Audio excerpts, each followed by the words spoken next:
नमस्कार, छत्तीसगढ़ कौशल्या भूमि में आप सभी का स्वागत है। मैं हूं आपके साथ प्रज्ञा मिश्रा। बुलेटिन की शुरुआत करेंगे बड़ी और अहम खबर के साथ। तो सबसे पहले बात कर लेते हैं, खबर रायपुर से है, जहां एक पेंट फैक्ट्री में भीषण आग लग गई है। वहीं आग लगने से इलाके में अफरा तफरी भी मच गई है। आपको बता दें, 2 घंटे से प्लांट में भारी ब्लास्टिंग भी जो है वो लगातार जारी है। वहीं आग की लपटें भी तेज हो चुकी हैं, जिससे क्षेत्रवासी सहित सभी लोग सहमे हुए हैं। इस हादसे में एक मजदूर भी झुलस गया है, जिसे अस्पताल में भर्ती करा दिया गया। आपको बता दें, घटना की सूचना मिलते ही फायर ब्रिगेड की टीम और पुलिस की टीम जो है वो मौके पर पहुंची, जहां आग बुझाने का काम जो है लगातार जारी है। जानकारी के मुताबिक पेंट बनाने वाली इस फैक्ट्री में सुबह तकरीबन 8 बजे एक टैंकर में ब्लास्ट हो गया, जिससे फैक्ट्री में भीषण आग लग गई। वहीं इस खबर पर ज्यादा जानकारी देने के लिए हमारे साथ मनोज शुक्ला जुड़ चुके हैं। मनोज, क्या कुछ अपडेट है इस मामले में? प्रज्ञा, आपको बता दें कि राजधानी से सटा हुआ धरतीमा क्षेत्र है, जहां पर जो है औद्योगिक प्लांट हो, वहीं पर एक संजय जो है पेंट की फैक्ट्री है, केमिकल फैक्ट्री बोला जाता है। उसमें भीषण आग आज सुबह करीब 8 बजे के लगभग जो है आग लग गई। और आपको बता दें कि पेंट फैक्ट्रियों में टैंकर होते हैं, बड़े बड़े टैंकर होते हैं, जिसमें पेंट बना के रखा जाता है। इसमें अभी तो आग लगने का कारण स्पष्ट नहीं हो पाया। फिलहाल बड़े टैंकर में आग लगने की वजह से पूरा इलाका, जो ग्रामीण क्षेत्र का इलाका, पूरा सदमे में आ गया है। आप वीडियो में साफ तौर पर देख सकते हैं कि कितनी पूरे एकदम पूरा अंधेरा सा हो गया है और धुओं की लपटें इतनी थी कि आसपास कई 1-2 किलोमीटर के एरिया के जो रहवासी है वो पूरे सदमे में है। अभी भी रुक रुक कर फैक्ट्री में ब्लास्ट हो रहे हैं। और इसमें आपको ये भी बता दें कि 2 लोग घायल होने की सूचना प्राप्त हुई है। और जानकारी के अनुसार और पूरी टीमें जो है, पुलिस विभाग की टीमें जो है, अग्निशमन विभाग की टीमें काफी मशक्कत करनी पड़ रही है। अभी आग पर काबू नहीं पाया गया है। ये अंदाजा आप लगा सकती हैं कि आग कितनी तेज आग जो लपटें वहाँ पर लगी हुई है। बिल्कुल मनोज, हम तस्वीरों में देख सकते हैं कि कितनी भयंकर आग लगी। लेकिन मनोज, अगर बात की जाए मजदूरों की, तो कितने मजदूरों के फंसे होने की संभावना बताई जा रही है? प्रज्ञा, अभी जो जानकारी मिल रही है कुछ कहा भी नहीं जा सकता। प्रज्ञा, आप देख सकती हैं वीडियो में साफ तौर पर कि इतनी भीषण आग लगी हुई है कि, और जहां पर ये नजदीक जो टैंकर ब्लास्ट हुआ है वहां पर अभी आदमी पहुंच नहीं पा रहे हैं। अग्निशमन का दस्ता जो है पूरी मुस्तैदी के साथ जो है लगा हुआ है, लेकिन रुक रुक कर ब्लास्टिंग हो रही है। इससे जो है जहां पर भीषण आग लगी हुई वहां तक आदमी पहुंच नहीं पा रहे, ये कहा नहीं जा सकता। लेकिन शुरुआती दौर में जो जानकारी मिल रही है कि 2 लोगों की घायल होने की जानकारी प्राप्त हुई है और उनको जो है वहीं के प्राथमिक जो अस्पताल है उस पर उनको भर्ती करा दिया गया है। उनकी जो है चल रही है, स्वास्थ्य की चीजें लगी हुई है। बाकी बातें ये भी आपको बता दी कि जो ये हादसे होते रहते, कहीं न कहीं सुरक्षा उपकरणों को अनदेखा करने के कारण आए दिन फैक्ट्रियों में इस प्रकार की दुर्घटनाएं होती रहती है। और मजदूरों के जिंदगियों से खिलवाड़ जो है, ये जो फैक्ट्री संचालक है, ये खुलेआम मनमानी तरीके से सरकार की जो मानकें होती हैं इसको पूरा नहीं करते। और इन सब बातों के बाद में इस पर सिर्फ लिपापोती कर दी जाती है, जांच बैठा दी जाती है। तो इस तरह की बातें निकल कर सामने आ रही है। जी मनोज, अगर बात की जाए फैक्ट्री की, तो उसके कितने द्वार हैं, यानी निकलने का कोई रास्ता कितना बना हुआ है? क्योंकि जिस तरीके से ये भीषण आग लगी है उसमें साफ देख सकते हैं कि काफी लोग फंसे भी हो सकते हैं। तो निकलने का रास्ते के लिए कितने रास्ते बने हुए हैं इस फैक्ट्री में?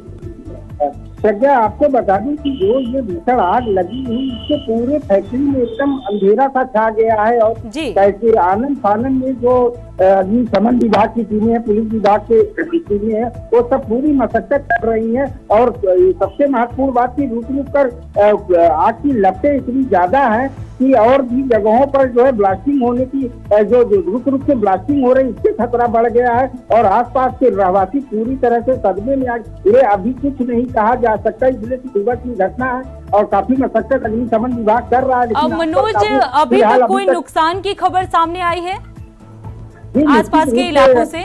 बच्चा, देखिए, अभी रहवासियों के तरफ आग की लपटें नहीं पहुंच पाई हैं। और लेकिन जो है, जो फैक्ट्री की अगर नुकसान की बात करें तो निश्चित रूप से बड़ा नुकसान देखने को मिलेगा। और सुबह की ये घटना है। अभी भी जो है वहाँ पर पूरी टीमें लगी हुई हैं आग पर काबू पाने के लिए। फिलहाल आग पर काबू नहीं पाया जा सका है। अब ये देखने वाली बात होगी कि कब तक इस पर जो इतनी भीषण आग है उस पर कब तक अग्निशमन विभाग जो है कब्जा कर पाता है, आग पर काबू पा सकता है। जी बहुत बहुत धन्यवाद मनोज इस खबर पे ज्यादा जानकारी देने के लिए। मनोज आगे भी आप बने रहिएगा, आगे भी आपका रुख करेंगे। तो पेंट फैक्ट्री में ये भीषण आग लग गई। आग लगने से आसपास के इलाकों में भी अफरा तफरी भी मच गई है। अब रुक कर लेते हैं अगली खबर की। खबर रायपुर से है, जहां नगरीय निकाय और पंचायत चुनाव में प्रत्याशी चयन को लेकर भाजपा की मैराथन बैठकें हुई। बैठक में सीएम साय, प्रदेश प्रभारी नितिन नवीन समेत कई वरिष्ठ नेता भी जो है वो मौजूद रहे। वहीं इस बैठक में निगम के महापौर, पालिका और नगर पंचायत के अधीक्षकों के साथ ही पार्षदों के 60% से ज्यादा सिंगल नाम जो है वो तय कर लिए गए हैं। बता दें कि केंद्रीय नेतृत्व में हरी झंडी मिलते ही नाम जो है वो जारी कर दिए जाएंगे। वहीं इस बैठक में चुनाव को लेकर विभिन्न विषयों पर भी विस्तार से बातचीत की गई। सभी वरिष्ठ नेताओं से सलाह मशवरा भी लिया गया। वहीं प्रत्याशी चयन से लेकर चुनाव में उतरने की रणनीति पर भी बातचीत की गई। वहीं इस खबर पर ज्यादा जानकारी देने के लिए लगातार हमारे साथ मनोज शुक्ला बने हुए हैं। मनोज, जिस तरीके से प्रत्याशी चयन को लेकर ये बैठक हुई है, उसमें कितने प्रत्याशियों के नामों को तय किया गया है? आपको बता दूं कि छत्तीसगढ़ में नगरीय निकाय चुनाव या पंचायत चुनाव हुए हैं, जिसके लिए आगाज हो चुका है। आचार संहिता भी 20 तारीख से लग चुकी है। उसके बाद तो सारी पार्टियां, चाहे वो कांग्रेस हो, चाहे भाजपा हो, चाहे वो आम आदमी पार्टी, सारी पार्टियां जोर शोर से जो है अपनी कवायद प्रत्याशियों के, जिताऊ प्रत्याशियों की तलाश में कवायद पेश करती।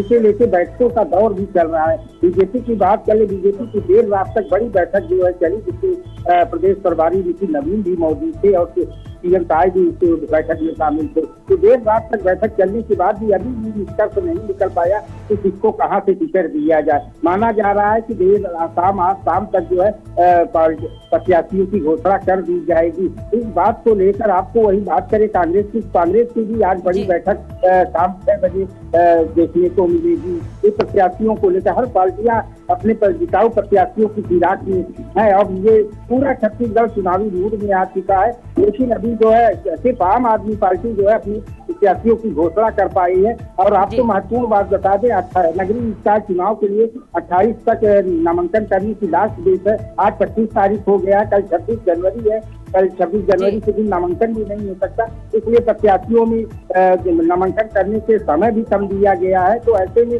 बिल्कुल मनोज, अभी आपने बताया कि आप पार्टी ने भी अपने प्रत्याशी के नाम की घोषणा कर दी है। बीजेपी जो है वो लगातार बैठकें कर रही है। अगर बात की जाए कांग्रेस की, तो कांग्रेस ने क्या अभी तक कोई बैठक की है या किसी प्रत्याशी के नामों का ऐलान?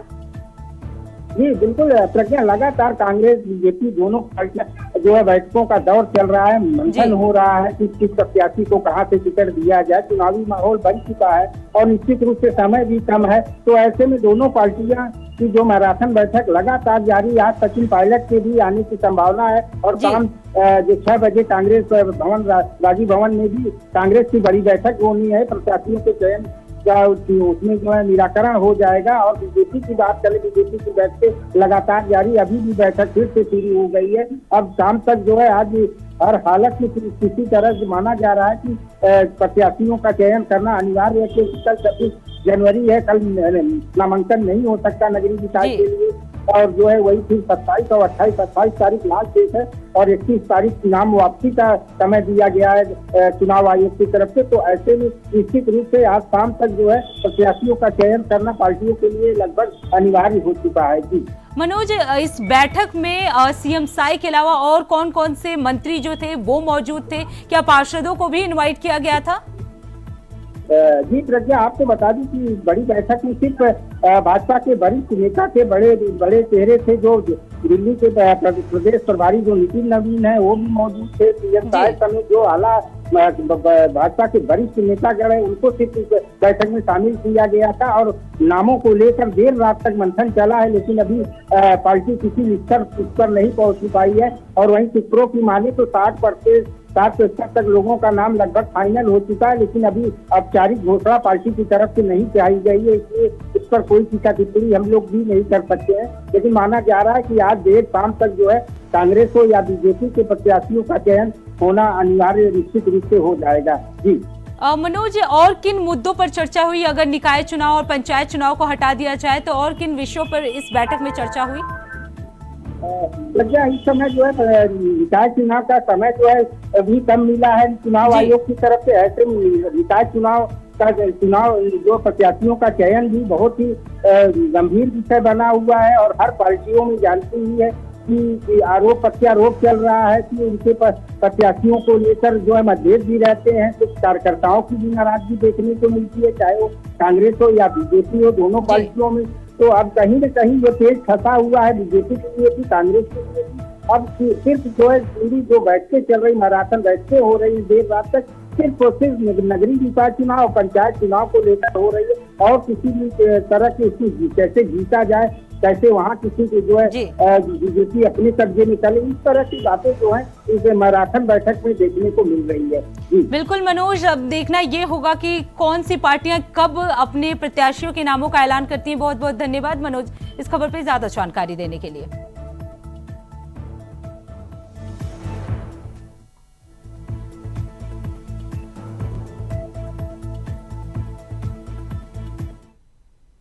अब रुक कर लेते हैं अगली खबर की। रायपुर में मोआ ओवरब्रिज मेंटेनेंस में हुए भ्रष्टाचार का मामला शांत भी नहीं हुआ था कि इसी बीच सिस्टम का एक और भ्रष्टाचार का कारनामा सामने आ गया है। बता दें कि 7 करोड़ की लागत से बना भवन उद्घाटन से पहले ही जर्जर हो गया है। कुशाभाऊ ठाकरे पत्रकारिता विश्वविद्यालय का ऑडिटोरियम खंडहर में तब्दील हो गया है। ये ऑडिटोरियम करोड़ों की लागत से बनाया गया था। हालांकि अभी तक इस नवनिर्माण बिल्डिंग का उद्घाटन भी नहीं हुआ था और इस तरह से यहाँ पे बड़े स्तर पर भ्रष्टाचार का मामला जो है वो उजागर हो गया। आपको बता दें, भ्रष्टाचार का एक और कारनामा जो सामने आया है उसमें 7 करोड़ की लागत से बना हुआ भवन जो है वो जर्जर हो गया है।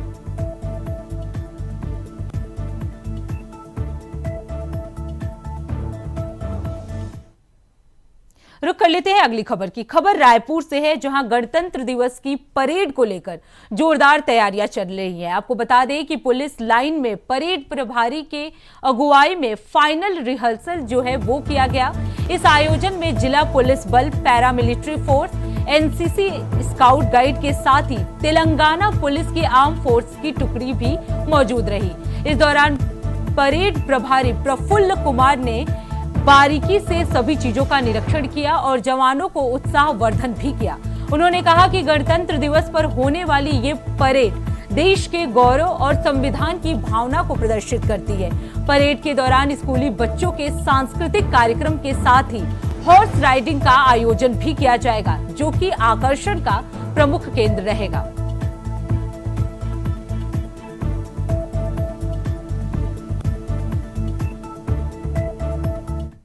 प्रतिवर्ष के बाद इस वर्ष भी राजधानी रायपुर में हर्षोल्लास के साथ गणतंत्र दिवस परेड का आयोजन किया गया। इसमें आज फाइनल डे रिहर्सल था। इसमें खास बात है कि पहली बार यहाँ पे तेलंगाना पुलिस की एक कंटिजेंट आए हुए यहाँ पे परेड में शामिल हुई है। इसके अलावा पैरामिलिट्री फोर्स की सभी यूनिट के CISF, ITBP, BSF, CRPF और इसके अलावा अपना CGCF और जेल और होमगार्ड की महिला और पुरुष टुकड़ी शामिल है। इसके अलावा गर्ल्स सीनियर NCC और बॉयज सीनियर NCC की भी टीम शामिल है। टोटल 14 टीम है। इसके अलावा घुड़सवार दस्ता भी है जो कि एक आकर्षण का केंद्र रहेगा। इसके अलावा जो महिला पाइप बैंड का शो है और साथ ही विभिन्न स्कूलों का कल्चरल प्रोग्राम है और उसके बाद विभिन्न विभागों की झांकी का प्रदर्शन किया जाएगा। इसमें जो पदक विजेता हैं उसमें राष्ट्रपति का सराहनीय सेवा, गैलेंट्री मेडल और डिस्टिंग्विश्ड मेडल के अलावा जो वीर बालक हैं 3 उनको भी पुरस्कार से। अब रुक कर लेते हैं अगली खबर की। खबर छत्तीसगढ़ के पेंड्रा से है, जहां कुछ दिनों से एक बाघिन ने अपना डेरा जमाए हुए है। आपको बता दें 6 दिनों के अंदर उसने 5 जानवरों को अपना शिकार बनाया। उसने एक गाय को भी अपना शिकार बनाया, जिसका वीडियो सोशल मीडिया पर जमकर वायरल हो रहा है। वहीं जहां एक तरफ बाघिन ने अब तक 5 जानवरों को शिकार कर लिया है, वहीं दूसरी तरफ वो जमकर मजाक और लापरवाही की वजह भी बन रही है। लोगों में बाघिन को देखने और उसका वीडियो बनाने की होड़ मची हुई है। वहीं वन विभाग की टीम जो है वो बाघिन की लगातार निगरानी कर रहा है। टीम ने लोगों को सतर्क रहने और बाघिन से दूर रहने की हिदायत भी दी है।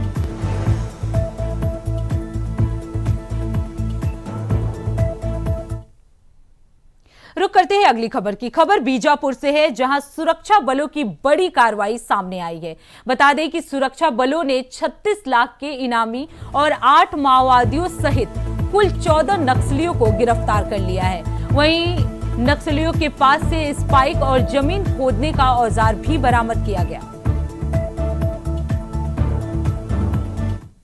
बीजापुर के थाना उसूर अंतर्गत जहां पर पीएलजे बटालियन का मूवमेंट रहता था, उस एरिया से 36 लाख के करीब 8 माओवादी संग टोटल 14 माओवादियों को गिरफ्तार कर एक बड़ी कार्रवाई की गई है और सभी को न्यायालय में पेश किया गया है। इसी के साथ साथ कई सारी ऐसे वस्तुएं जो वो पुलिस को क्षति पहुंचाने के लिए इस्तेमाल करते थे वो भी बरामद। अब रुक कर लेते हैं अगली खबर की। खबर रायपुर से है, जहां भाजपा के प्रदेश प्रवक्ता केदारनाथ गुप्ता ने कांग्रेस पर जमकर निशाना साधा है। उन्होंने कहा है कि छत्तीसगढ़ के विकास से कांग्रेस दुखी और बुरी तरह निराश है। दरअसल हाल ही के दिनों में मुंबई में छत्तीसगढ़ इन्वेस्टर कनेक्ट मीट का दूसरा चरण आयोजित किया गया था। इस दौरान छत्तीसगढ़ को 6,000 करोड़ रुपए के निवेश का प्रस्ताव भी आया। इसी को लेकर बीजेपी प्रदेश प्रवक्ता केदारनाथ गुप्ता जो है वो लगातार कांग्रेस पर हमलावर हैं। उनका कहना है कि कांग्रेस चाहती है कि जनता गरीब बनी रहे ताकि उनका वोट बैंक सुरक्षित रहे। वो गरीबी हटाओ का नारा 50 साल तक चलाती रही। वो उद्योग धंधों के खिलाफ और नक्सलियों के पक्ष में है, इसलिए चिंता जता रही है कि कहीं नक्सल समाप्त होने पर उनके उद्योग धंधे बंद ना हो जाए।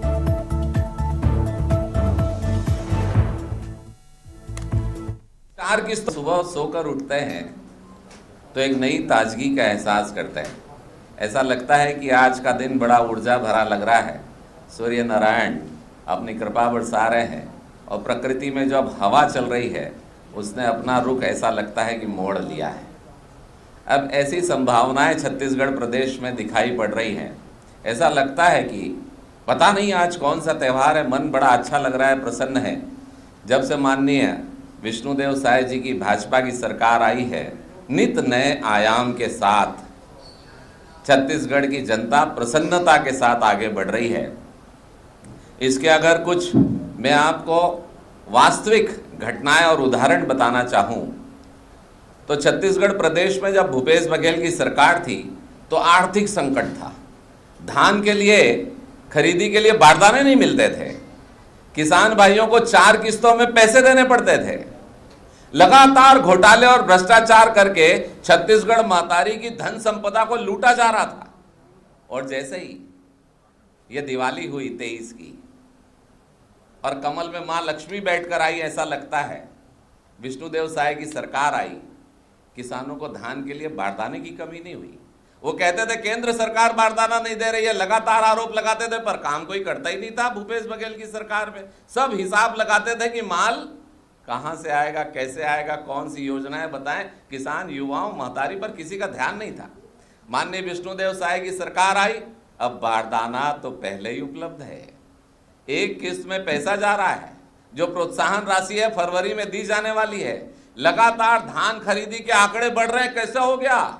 अरे जहां धन की कमी थी, पैसा नहीं था, पैसा आ गया। लगातार विकास के काम चल रहे हैं, हजारों करोड़ रुपया दिया जा रहा है। ये सब अगर संभव हो सका तो माननीय विष्णुदेव साय की सरकार की आर्थिक नीति और सेवा भाव, अंतिम व्यक्ति तक सेवा भाव कैसे पहुंचे, और बिना धन के कुछ संभव नहीं था।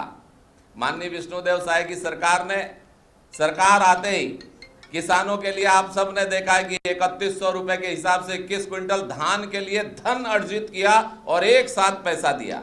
उसके साथ महतारी वंदन में 70 लाख से ज्यादा माताओं को 700 करोड़ रुपए से ज्यादा की राशि उपलब्ध कराई जा रही है। लगातार युवाओं को नग्न प्रदर्शन करना पड़ता था, आपको याद होगा, रोजगार नहीं मिलता था। आज वो सब स्थितियां बदल गई है। पारदर्शिता और कैसे स्टेप बाय स्टेप ये सफलता कैसे मिलती है।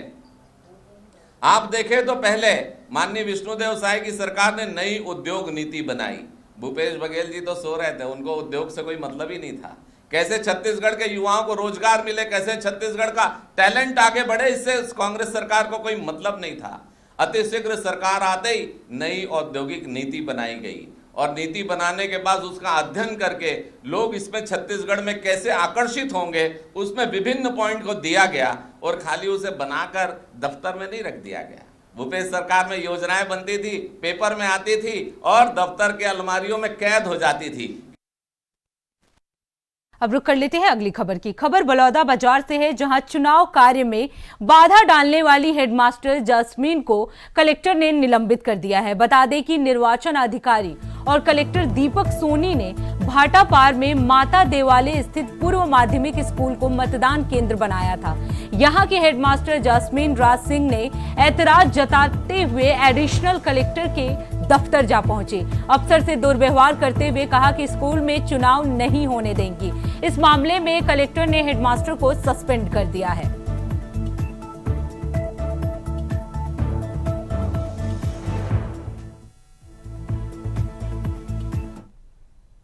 अब रुक कर लेते हैं अगली खबर की। खबर रायपुर से है, जहां विधानसभा के बजट सत्र को लेकर अधिसूचना जारी कर दी गई है। बता दें कि 24 फरवरी से 21 मार्च तक बजट सत्र चलेगा। वहीं सत्र में कुल 17 बैठकें होंगी। बता दें कि एक हफ्ते पहले सरकार ने विधानसभा को इसका प्रस्ताव भेज दिया था। हालांकि विधानसभा से प्रस्ताव के संबंध में अभी कोई जानकारी नहीं मिली है, लेकिन माना जा रहा है कि शासन ने जो तिथि प्रस्तावित की है उसी के मुताबिक बजट सत्र बुलाया जाएगा। सत्र के दौरान बजट पेश किया जाएगा। वहीं बजट बनाने के संबंध में भी विभिन्न स्तरों पर चर्चा का दौर जो है वो महीनों से चल रहा था। बता दें कि ये प्रक्रिया अंतिम दौर में है और इसके बाद वित्त मंत्री के साथ विभागीय मंत्रियों की अलग अलग बैठकें भी होंगी, जिसमें विभागीय बजट और उसमें शामिल योजनाओं के लिए सहमति भी दी जाएगी।